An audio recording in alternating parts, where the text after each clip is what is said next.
No le quitó a un esposo. Le arrebataron la vida que creyó legítima. Durante más de medio siglo, Irma Dorantes fue reducida a una frase cruel y simplista: la mujer que le quitó el marido a la esposa de Pedro Infante. Esa versión se repitió tantas veces que terminó convirtiéndose en verdad popular. Pero detrás del mito hay una historia mucho más oscura. Una historia de poder, silencios legales y castigos que no aparecen en los homenajes. Irma no fue una villana de melodrama. Fue una joven atrapada en una relación profundamente desigual con el hombre más amado de México. Cuando Pedro murió en 1957, el país entero lloró a su ídolo. Ella también. Pero mientras las multitudes encendían veladoras, Irma descubría algo devastador. Legalmente ya no era esposa. Su matrimonio había sido anulado en secreto días antes. Y con esa decisión, ella y su hija quedaban borradas de un plumazo. No hubo advertencia. No hubo defensa. Solo un fallo silencioso que protegía la imagen del ídolo y dejaba a una mujer sin derechos, sin herencia y sin voz. La tragedia no terminó con la caída del avión. Apenas comenzaba. Esta no es una historia de celos ni de traición romántica. Es el relato de cómo una mujer pagó el precio más alto por amar a un hombre que la historia decidió proteger, incluso después de muerto. El golpe que destruyó la vida de Irma Dorantes no llegó con un accidente ni con un escándalo público. Llegó con un papel sellado y una fecha que nadie le explicó. El 9 de abril de 1957, mientras Irma seguía viviendo como esposa y madre, la Suprema Corte emitía una resolución silenciosa que la borraba del mapa legal. 6 días antes de la muerte de Pedro Infante, su matrimonio había sido anulado. No por ella, no con su presencia, no con su defensa. La razón oficial fue bigamia y documentos irregulares. La conclusión fue inmediata y devastadora. El matrimonio no existía. La mujer no era esposa. La hija no era legítima. En un solo movimiento, la ley protegió la imagen del ídolo y dejó a una familia fuera de todo derecho. Irma no se enteró por una notificación judicial. Se enteró por las consecuencias. Cuando el país despertó con la noticia del avión caído en Mérida, Irma despertó con otra muerte, la de su identidad legal. El luto nacional corría en paralelo a un despojo administrativo ejecutado con precisión. Mientras miles lloraban al cantante más querido de México, alguien ya había movido las piezas para asegurar que nada de lo que había construido con él perteneciera a ella. No hubo audiencia pública. No hubo prensa. No hubo defensa. La resolución se firmó en silencio porque el silencio evita preguntas. Y las preguntas en ese momento eran peligrosas. El ídolo no podía morir envuelto en un escándalo matrimonial. La historia oficial necesitaba orden. Y el orden exigía borrar a quien no encajaba. Irma tenía 22 años y una hija pequeña. No tenía poder ni abogados influyentes ni una red que la protegiera. Tenía solo la certeza de haber vivido como esposa durante años. Esa certeza no valía nada frente a un sistema que decidió mirar a otro lado. La ley no se equivocó. Actuó. Actuó para preservar una imagen que valía más que una mujer y una niña. El fallo judicial convirtió su vida cotidiana en una zona prohibida. Las puertas se cerraron. Los accesos fueron bloqueados. La casa donde vivía dejó de ser suya.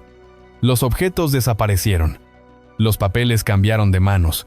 Todo ocurrió rápido. Porque la rapidez es esencial cuando se quiere evitar resistencia. Irma quedó fuera antes de entender qué estaba pasando. La narrativa que se impuso fue cruel y efectiva. Ella era la otra. La mujer que había entrado a una vida ajena. La que no tenía derecho a reclamar. Esa versión sirvió para justificar el despojo. Porque si ella era culpable, entonces la ley solo estaba corrigiendo un error. La víctima se transformó en responsable. Y el responsable quedó protegido por la muerte. El contexto importa. En los años 50 el divorcio era tabú. La bigamia era un delito. El ídolo no podía ser asociado a ninguno de los dos. La solución fue quirúrgica. Anular. Borrar. Reescribir. El sistema no estaba diseñado para proteger a una joven sin poder. Estaba diseñado para sostener mitos nacionales. La resolución no solo anuló un matrimonio. Anuló una historia. Anuló una maternidad. Anuló el futuro económico de una niña. porque en esa época la legitimidad definía herencias, derechos y reconocimiento social. Al negar la legitimidad, se negaba todo. La ley no fue neutral, fue selectiva. Irma intentó entender. Pregunto. Golpeo puertas. Las respuestas fueron evasivas. Los documentos no estaban. Los plazos habían vencido. El caso estaba cerrado. El duelo nacional no admitía distracciones.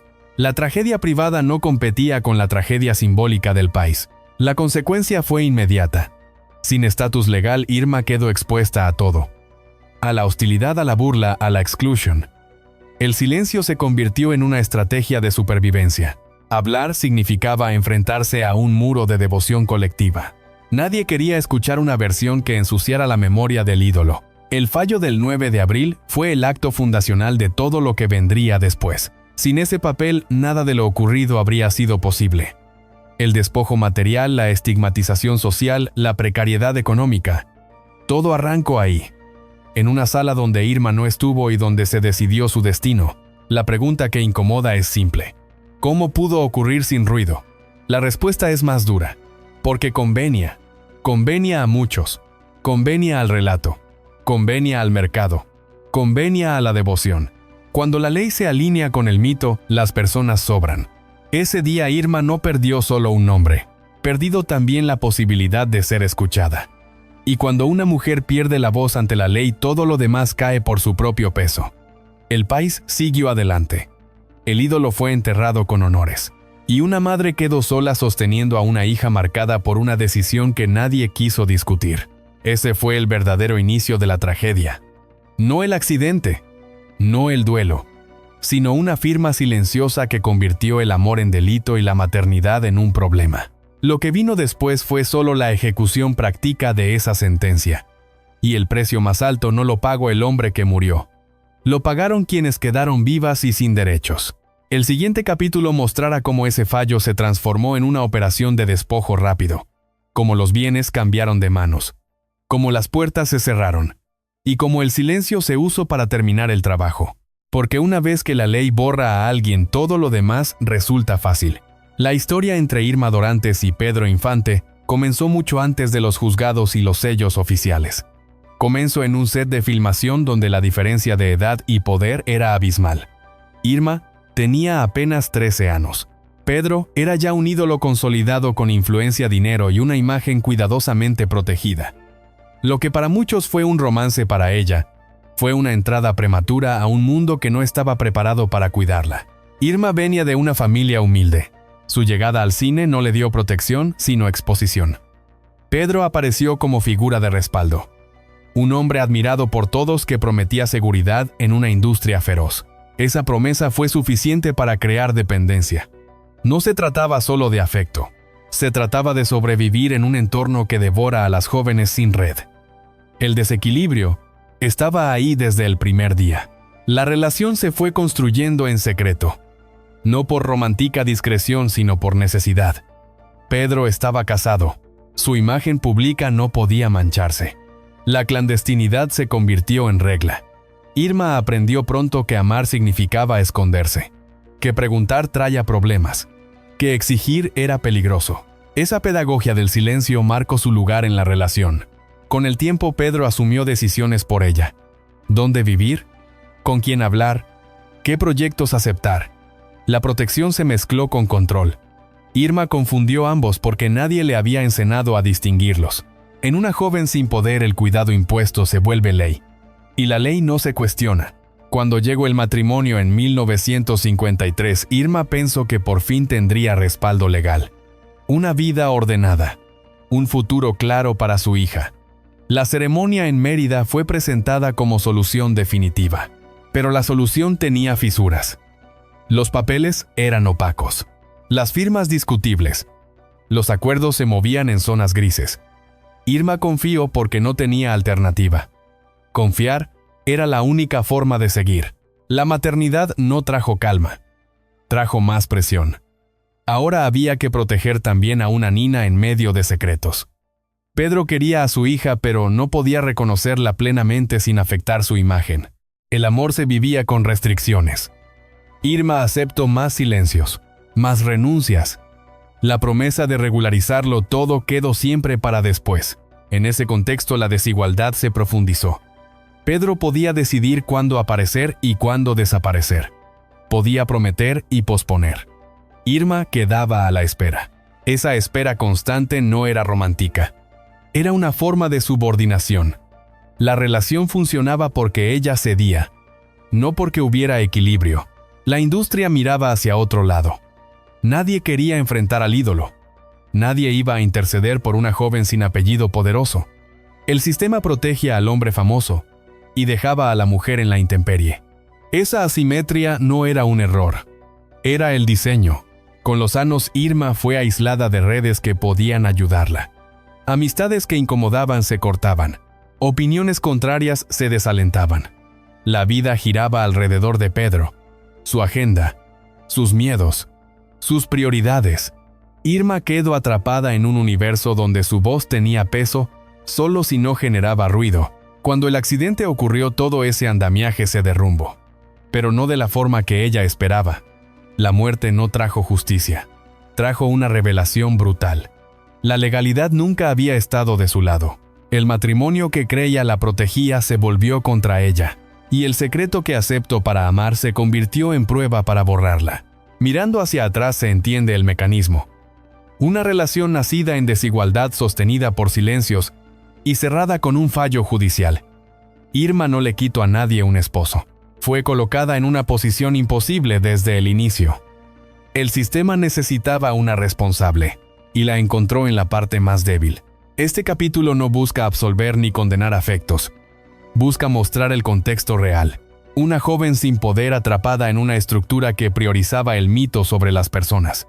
El precio de ese diseño no se pagó en vida del ídolo. Se pagó después, en bienes, en derechos, en reputación, y sobre todo, en una maternidad puesta en duda por una firma. Lo que vino después fue la ejecución material de esa historia. Casas cerradas, objetos retirados, documentos desaparecidos. Todo fue posible porque la base ya estaba puesta. Una relación desigual convertida en delito por conveniencia. Y una mujer sola enfrentando una maquinaria que no iba a detenerse. El siguiente capítulo mostrará cómo ese andamiaje legal se tradujo en un despojo rápido y eficaz. Cómo la vida privada fue invadida. Cómo la memoria se reescribió. Y cómo el precio más alto no fue el amor perdido sino la dignidad negada. Porque cuando el poder decide quién existe, el silencio deja de ser opción y se convierte en condena. La aparente solución que Irma Dorantes creyó haber alcanzado con el matrimonio de 1953 fue en realidad el comienzo de una trampa legal cuidadosamente construida. La ceremonia en Mérida se presentó como un cierre, un acto que ordenaría la vida privada y protegería a una madre y a una hija. Pero detrás del ritual había documentos frágiles, decisiones tomadas por otros y una urgencia mayor: preservar la imagen de Pedro Infante a cualquier costo. Irma confió, no porque entendiera cada papel, sino porque confiar era la única vía que le dejaban. En esa época, una mujer joven sin respaldo no negociaba términos. Aceptaba. El matrimonio no se construyó desde la igualdad, sino desde la necesidad.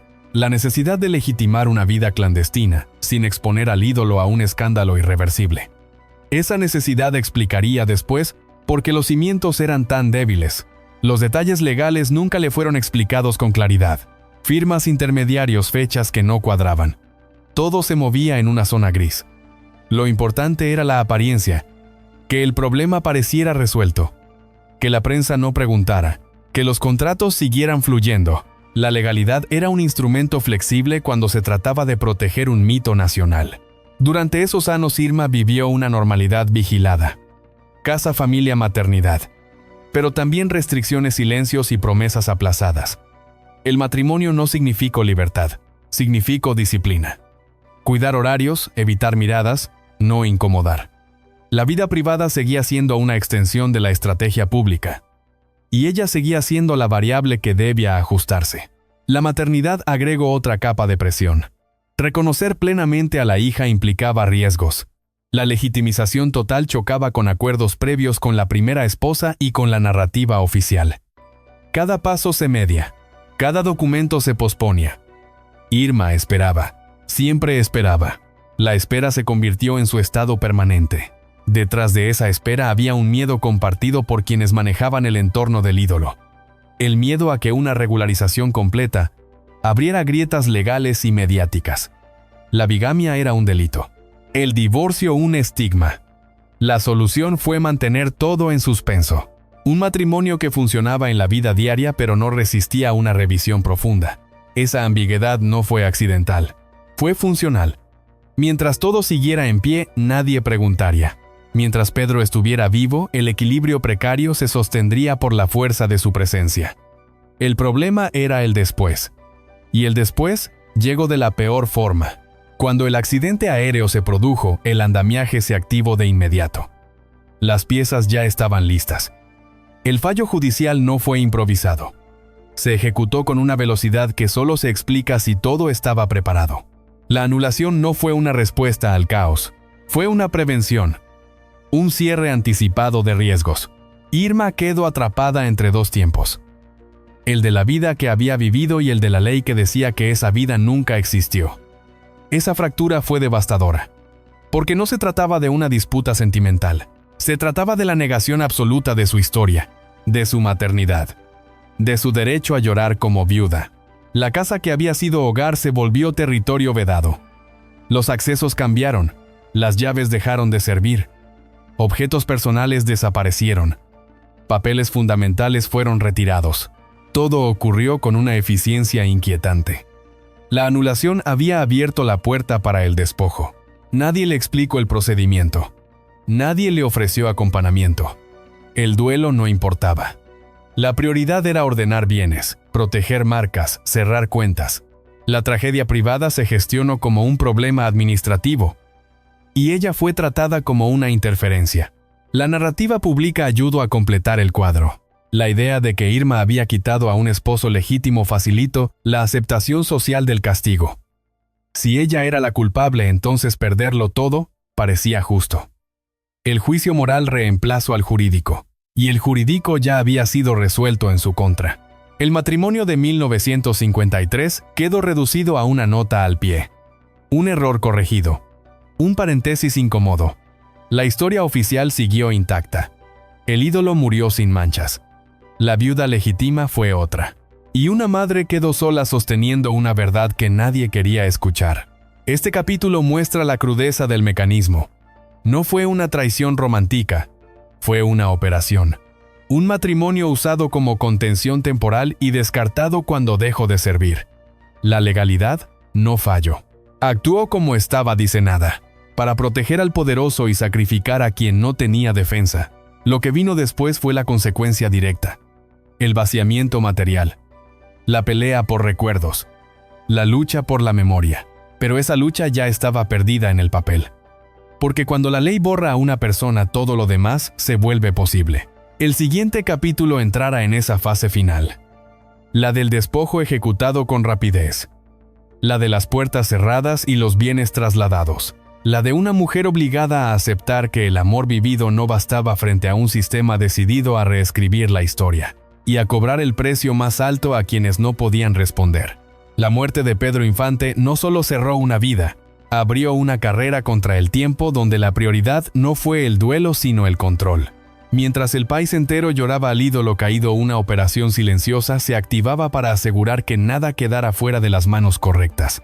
Y en esa operación, Irma Dorantes no tenía lugar. Las primeras horas fueron confusas. Irma intentó entrar a la casa que había sido su hogar. La respuesta fue un muro. Accesos bloqueados, llaves inútiles, miradas que evitaban explicaciones. No se trataba de una discusión familiar. Era un cierre administrativo ejecutado con frialdad. La anulación del matrimonio ya había despejado el camino. Legalmente ella no existía. Y lo que no existe no tiene derechos. Los objetos personales comenzaron a desaparecer. Ropa, documentos, fotografías, recuerdos. Todo fue retirado con rapidez quirúrgica. No hubo inventarios ni autorizaciones. Hubo urgencia, porque en el caos posterior a una muerte célebre los vacíos se llenan rápido, y quien llega primero se queda con todo. Irma apenas alcanzó a tomar algunas pertenencias para su hija. El resto quedó fuera de su alcance. La casa se transformó en escenario de otra cosa, de una reubicación de bienes, de papeles que cambiaban de manos, de cuentas que se cerraban. Nadie le explicó el procedimiento. Nadie se sentó a hablar. El mensaje era claro. Vete. No perteneces aquí. El luto no daba derechos. La ley ya había hablado. En paralelo, se movían otras piezas. Derechos de imagen, contratos pendientes, regalías futuras. Todo aquello que generaba dinero necesitaba un custodio legítimo. Y la legitimidad ya no era Irma. El sistema había decidido quién podía administrar la memoria del ídolo y quién no. La exclusión no fue solo material. Fue simbólica. La prensa ayudó a sellar el cerco. Titulares que repetían la versión cómoda. La mujer que había entrado donde no debía. La otra, la responsable del conflicto. Esa narrativa justificaba el despojo ante la opinión pública. Porque si ella era culpable, entonces perderlo todo era una consecuencia lógica. El juicio moral reemplazó cualquier duda legal. Irma intentó resistir. Preguntó por documentos, por cuentas, por explicaciones. Las respuestas fueron evasivas o inexistentes. Todo estaba en orden, decían. La anulación había cerrado el caso. No había nada más que discutir. La rapidez del proceso impidió cualquier acción efectiva. Cuando quiso reaccionar, todo estaba hecho. La magnitud del despojo solo se entendió con el tiempo. No se trataba solo de una casa o de objetos. Se trataba de una vida entera reducida a nada. Sin ingresos, sin respaldo, sin reconocimiento. Una madre joven quedaba sola sosteniendo a una hija marcada por una etiqueta injusta. Ilegítima. Esa palabra pesaba más que cualquier contrato. El entorno que había prometido protección desapareció. Managers, abogados, colaboradores. Todos se alinearon con la versión oficial. Nadie quiso arriesgar su posición defendiendo a una mujer sin poder. El miedo a manchar el mito fue más fuerte que cualquier empatía. El ídolo no podía morir envuelto en controversia. Y para evitarlo, alguien debía pagar el precio. Ese precio no se pagó con escándalos. Se pagó con silencios. Con puertas cerradas. Con la imposibilidad de reclamar. La violencia fue administrativa pero no menos brutal. Porque no deja marcas visibles pero destruye igual. Irma quedó atrapada en un vacío legal que la dejaba expuesta a todo. La hija fue la más afectada. Creció escuchando el nombre de su padre venerado por multitudes, mientras ella era cuestionada en su propia existencia. El castigo se heredó, no por actos propios sino por decisiones tomadas antes de que pudiera hablar. La ley había sellado su destino sin considerarla. El país siguió adelante. Monumentos, homenajes, canciones. La memoria de Pedro Infante se consolidó sin fisuras. La otra historia quedó relegada al susurro, al comentario incómodo, a la versión que no se cuenta en actos oficiales. Irma comprendió que enfrentarse a ese relato era imposible. El costo sería aún mayor. Por eso eligió el silencio como estrategia. No por culpa, por supervivencia. Entró en una vida discreta lejos del ruido. Intentó reconstruir algo para su hija. Trabajar, seguir adelante. Cargar con una etiqueta que no eligió. El precio ya había sido cobrado. Y no había marcha atrás. Este capítulo muestra la ejecución final de una decisión tomada antes del accidente. El despojo no fue improvisado. Fue la consecuencia directa de un fallo judicial y de una voluntad colectiva de proteger un mito. Irma Dorantes no perdió solo bienes. Perdió el derecho a existir en la historia oficial. Lo que vendría después sería más lento pero igual de doloroso. La lucha por la memoria. La necesidad de decir, yo estuve ahí. Yo viví esa vida. Yo no fui un error. Ese reclamo tardaría décadas en tomar forma. Y cuando finalmente apareció ya no buscaba bienes ni justicia material. Buscaba algo más básico. No ser borrada. El siguiente capítulo mostrará cómo una mujer decidió romper el silencio no para atacar al ídolo, sino para recuperar su nombre. Porque cuando todo te es quitado, queda una última posesión. La verdad, y esa verdad estaba a punto de salir a la luz aunque incomodara a quienes prefirieron el olvido. Tras el despojo inmediato, la vida de Irma Dorantes entró en una etapa aún más cruel y prolongada. No fue solo perder bienes o estatus. Fue vivir bajo una condena social permanente. El castigo ya no venía de los tribunales sino de la memoria colectiva. Una memoria construida para venerar a Pedro Infante sin fisuras y para necesitar una culpable que absorbiera toda contradicción. Irma quedó marcada por una etiqueta imposible de borrar. La mujer que se metió donde no debía, la que dividió un hogar, la que provocó problemas. Esa versión simplificada fue repetida durante años en conversaciones privadas, programas de radio, columnas de espectáculos. No importaban los documentos ni los hechos, importaba proteger la imagen del ídolo, y para eso era necesario que alguien cargara con la sombra. La consecuencia más dura no fue el rechazo público, sino la precariedad cotidiana. Sin herencia, sin derechos, sin respaldo legal, Irma tuvo que empezar de cero con una hija pequeña. Cada trabajo, cada decisión, estaba atravesada por el estigma. Nadie quería enfrentarse al peso del apellido Infante, defendiendo a una mujer que el relato oficial ya había condenado. El silencio se convertía en un muro infranqueable. La maternidad se volvió un acto de resistencia. Criar a una hija en medio de la idolatría hacia su padre era una tarea desgarradora. La niña crecía escuchando canciones, homenajes, historias heroicas. Pero en casa la realidad era otra. No había beneficios, no había reconocimiento, no había protección. La figura paterna era un monumento inaccesible. Y esa distancia generaba preguntas dolorosas que Irma tenía que responder con cuidado.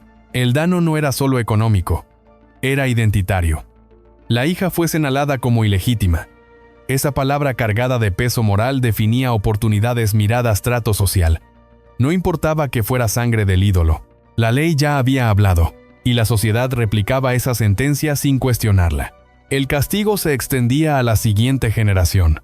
Irma intentó reconstruir una vida discreta. Volvió a trabajar, aceptó papeles menores, rehizo su camino lejos del ruido. Pero el pasado siempre regresaba. Cada entrevista, cada mención, cada aniversario del accidente reabría la herida. La historia oficial no cambiaba. Ella seguía siendo la nota incómoda. La presencia que no encajaba en el relato perfecto. Durante décadas Irma guardó silencio. No por miedo, sino por cálculo. Sabía que enfrentarse frontalmente al mito era perder otra vez. El país no estaba preparado para escuchar. Defenderse significaba exponerse a una violencia aún mayor. La estrategia fue sobrevivir, proteger a su hija, esperar. El tiempo pasó, pero la herida no cerró. El despojo material había sido rápido. El simbólico era permanente. Irma entendió que mientras no contara su versión, otros seguirían contando la suya. Pero hablar también tenía un costo. Romper el silencio significaba desafiar una memoria nacional profundamente arraigada. La presión no venía solo del exterior, venía también de la historia misma. Cada aniversario, cada documental, cada homenaje reforzaba la ausencia de su nombre. La esposa legítima era otra. La familia oficial era otra. Irma quedaba fuera incluso del duelo público, como si nunca hubiera existido. Esa negación constante fue una forma de violencia prolongada. Con los años la hija creció y comenzó a preguntar, a exigir respuestas, a necesitar entender por qué su existencia había sido cuestionada. Esa demanda interna fue decisiva. Irma ya no hablaba solo por ella. Hablaba por una hija que merecía una historia completa, no la versión recortada que la sociedad había impuesto. Ese fue el punto de quiebre. La comprensión de que el silencio ya no protegía. Al contrario, perpetuaba la injusticia. Irma comenzó a reunir documentos, recuerdos, fechas, no para atacar al ídolo, sino para reclamar su lugar en la historia.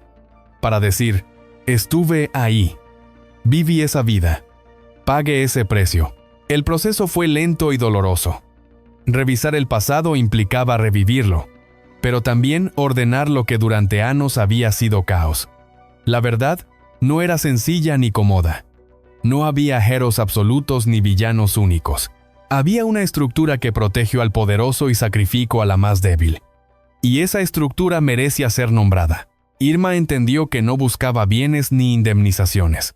Eso ya estaba perdido. Buscaba algo más básico: la restitución simbólica. El derecho a existir sin ser reducida a un estereotipo. El derecho de su hija a no cargar con una etiqueta impuesta antes de nacer. Romper el silencio no fue un acto impulsivo. Fue el resultado de años de resistencia silenciosa. Cuando finalmente decidió hablar el país, ya era otro.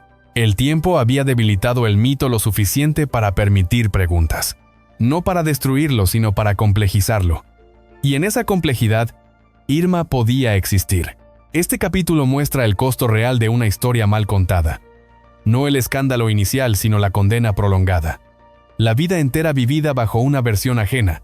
El precio más alto no fue perder una herencia, fue perder la voz durante años. El siguiente capítulo mostrará cómo Irma decidió finalmente escribir su verdad. No como venganza, como afirmación.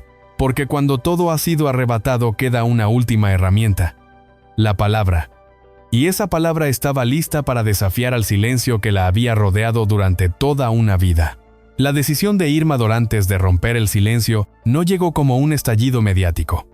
Llegó como un acto de desgaste acumulado. Tras décadas cargando una historia contada por otros, comprendió que el silencio ya no protegía. Al contrario, había permitido que la versión más cómoda se volviera definitiva. Y esa versión seguía castigando no solo a ella, sino también a su hija.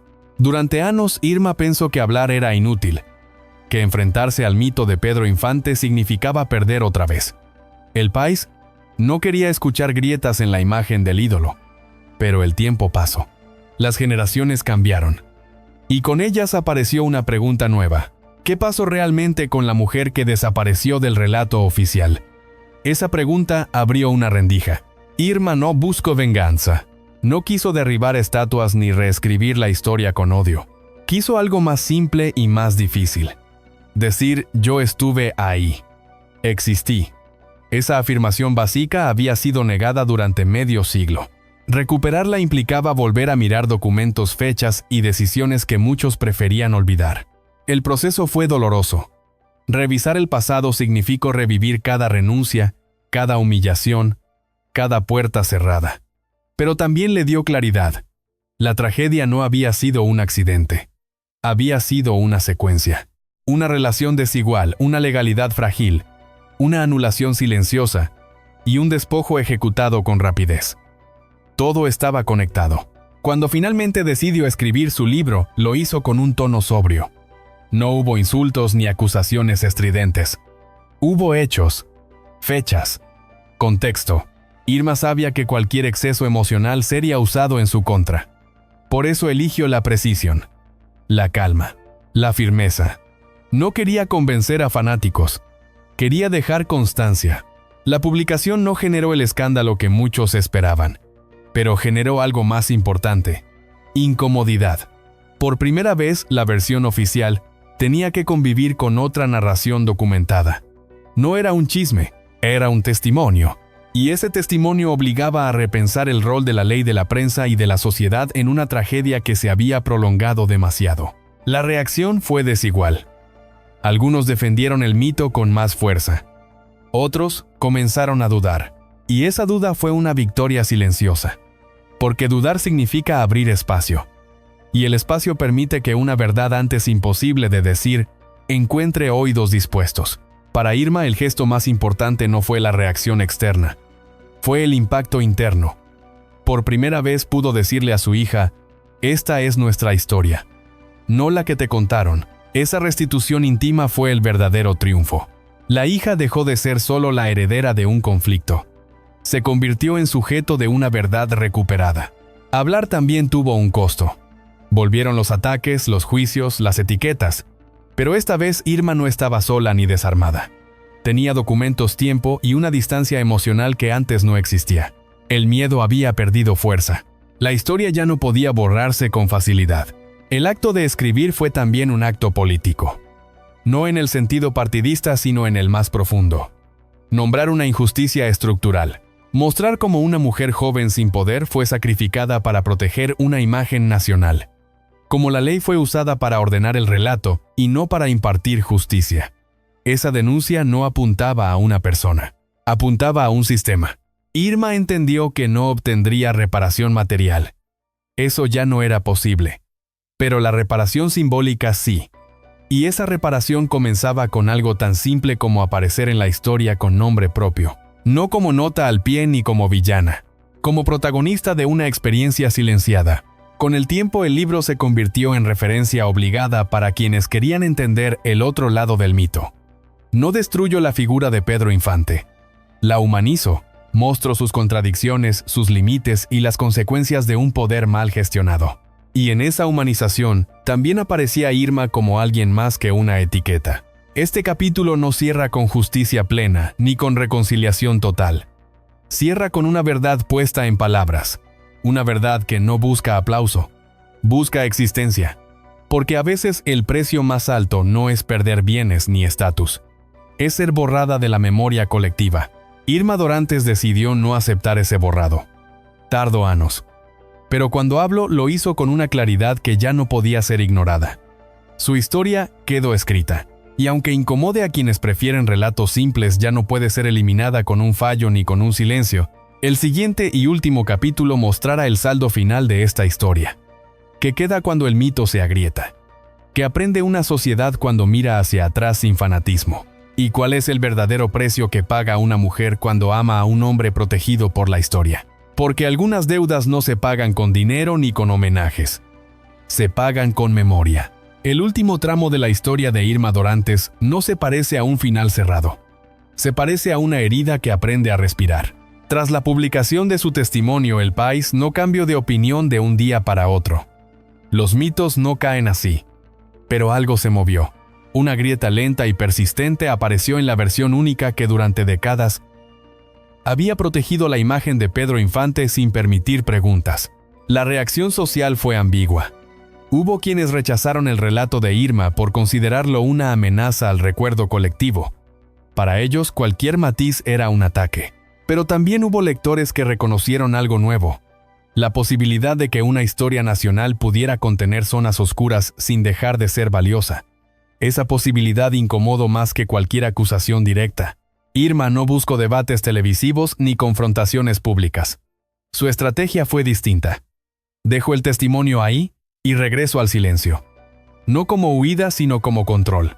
Ya no era el silencio impuesto por la exclusión. Era un silencio elegido después de haber hablado. La diferencia es crucial.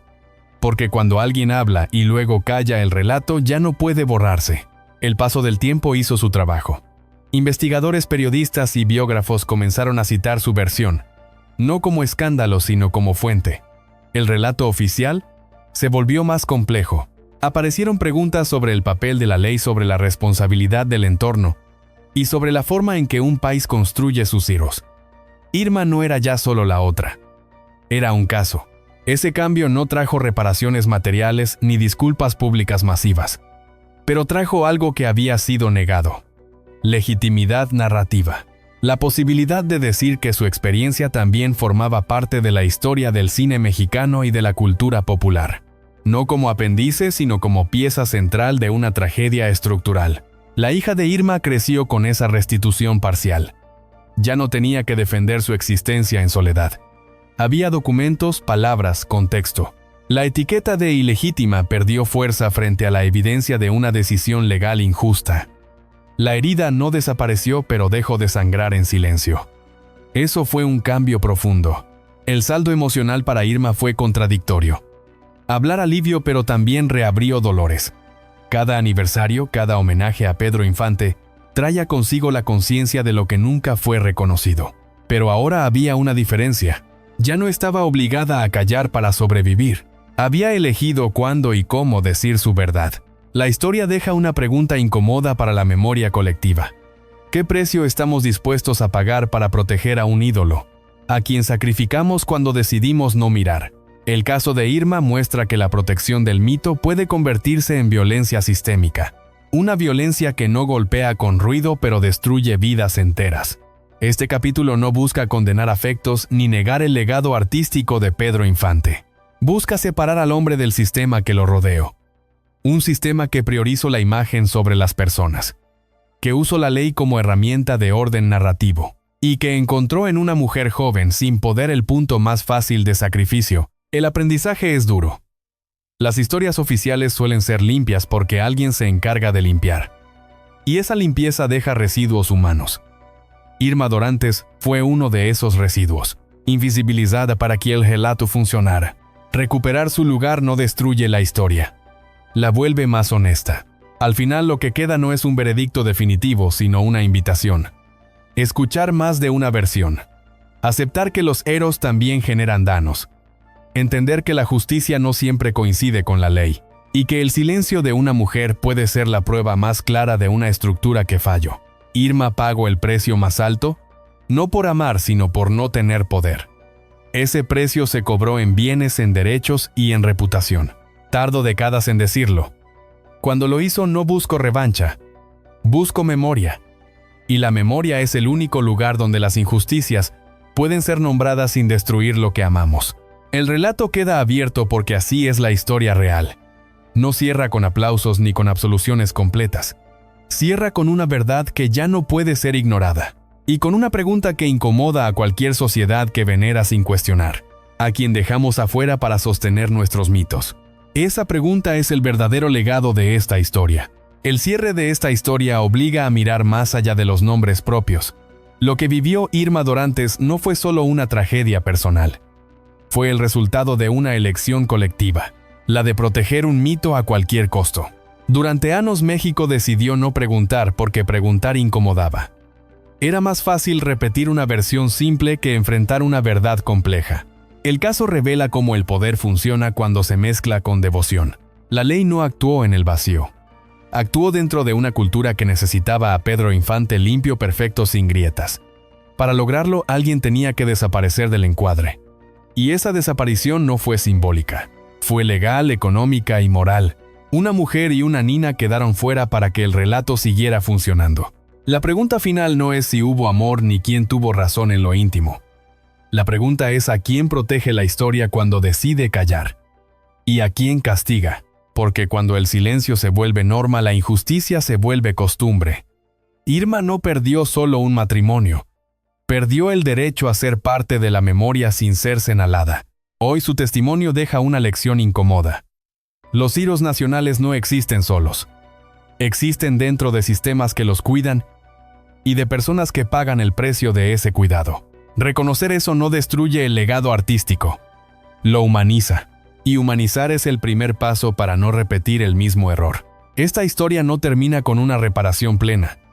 Termina con una advertencia. Cada vez que una sociedad elige no mirar una injusticia para proteger una imagen, está creando otra víctima. Y esa víctima suele ser la más vulnerable. Irma Dorantes no escribió para derribar estatuas. Escribió para existir. Para decir que estuvo ahí y que pagó el precio más alto. Su verdad queda como recordatorio de que la memoria sin preguntas no es memoria. Es propaganda. Y el verdadero homenaje a cualquier ídolo comienza cuando somos capaces de mirar también lo que incomoda. El final de esta historia no ofrece consuelo ni justicia completa. Ofrece claridad. Irma Dorantes no fue una figura secundaria ni un error en la biografía de un ídolo. Fue una mujer real atrapada en un sistema que prefirió preservar una imagen antes que proteger a una persona. Durante años cargó con una culpa que no le pertenecía y pagó un precio que nunca debió pagar. Su silencio no fue sumisión, fue supervivencia. Y cuando finalmente habló, no lo hizo para destruir memorias, sino para recuperar la suya. Al contar su versión, Irma no buscó revancha ni lástima. Buscó algo más elemental. Existir en la historia sin ser reducida a un estereotipo cruel. Esta historia deja una lección incómoda para cualquier sociedad. Los mitos nacionales se construyen con luces pero también con sombras. Y cuando esas sombras se esconden, alguien queda atrapado dentro. Reconocerlo no ensucia el legado artístico. Lo vuelve humano. Irma Dorantes quedó fuera de la herencia material pero recuperó algo más duradero. La verdad. Una verdad que obliga a mirar de frente el costo de callar. Porque cada vez que se protege un mito sin preguntas, se crea una nueva injusticia. Este cierre no pide absoluciones ni condenas. Pide memoria. Y la memoria verdadera solo existe cuando somos capaces de escuchar también a quienes fueron obligados a callar.